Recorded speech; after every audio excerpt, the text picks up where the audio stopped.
Hi everyone. In today's tutorial, we will show you how to sign in to Outlook Desktop step by step.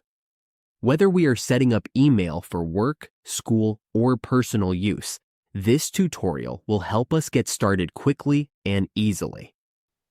Now, on the desktop, if we want to sign in to Outlook, all we need to do is open the Outlook app.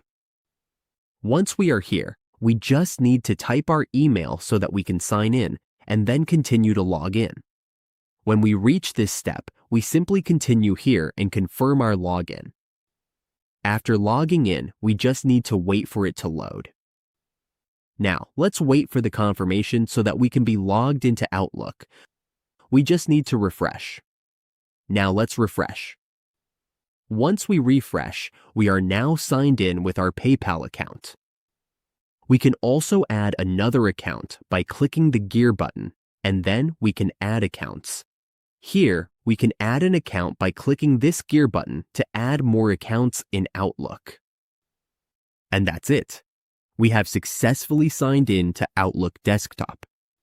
With this, it will help us set up the Outlook Desktop application properly so we can access our emails, calendars, contacts, and other Microsoft services from our computer.